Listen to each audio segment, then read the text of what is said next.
This little device right here, it can save you big bucks, and I'm going to tell you all about it coming up next.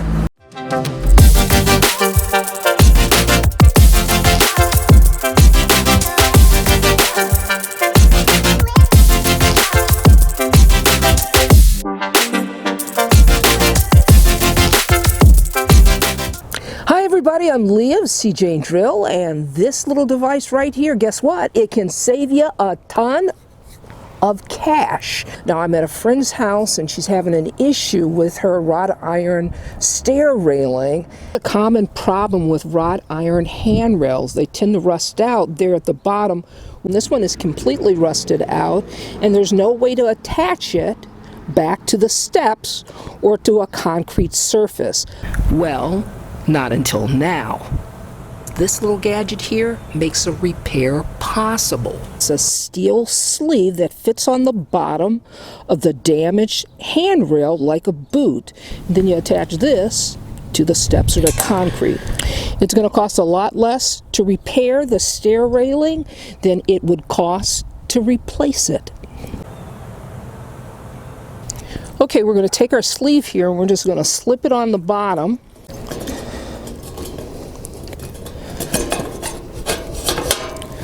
Just like so. Next, we take a marker and we're going to mark the holes where we want our fasteners to go. Now that I have my areas marked for my anchors, I can begin to drill.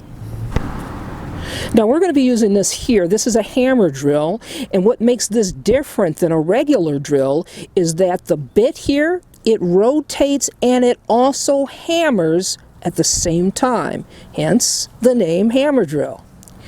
Now it's equally as important to have a proper drill bit. I'm using a 3/8 inch masonry bit that's designed for a hammer drill because it can take the pounding that a hammer drill is going to deliver it.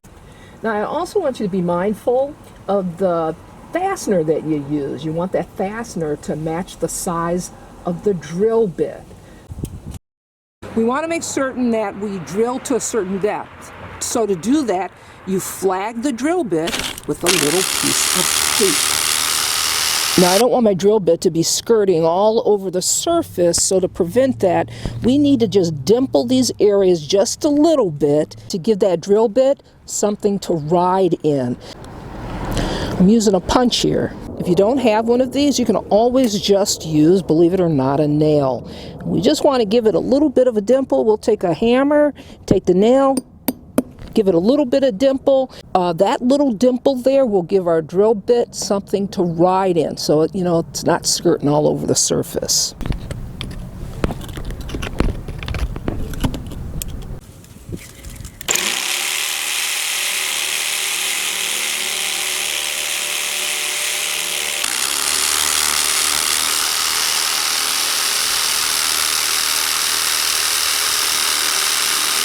Once you've got your holes drilled, you want to take some compressed air like this here. You want to make certain that you clear those holes of any dust. Because the worst thing that you can have is you can have the bottom of that hole have dust in it, and then when you go to pound in that sleeve anchor, it doesn't seat.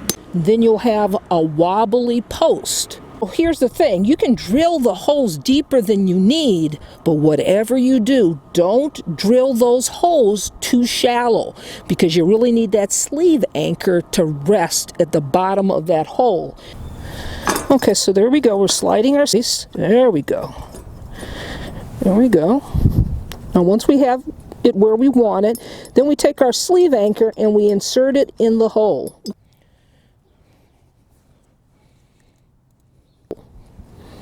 Take a hammer and you pound your fastener into place.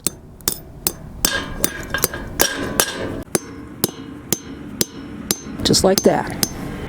Now once you have all your fasteners in place, take a wrench and now it's time to tighten them down.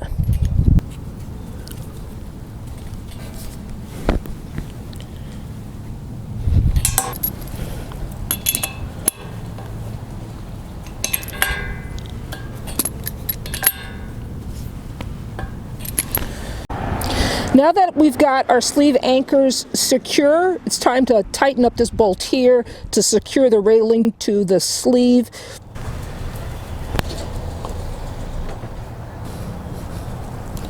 Now our railing is secure.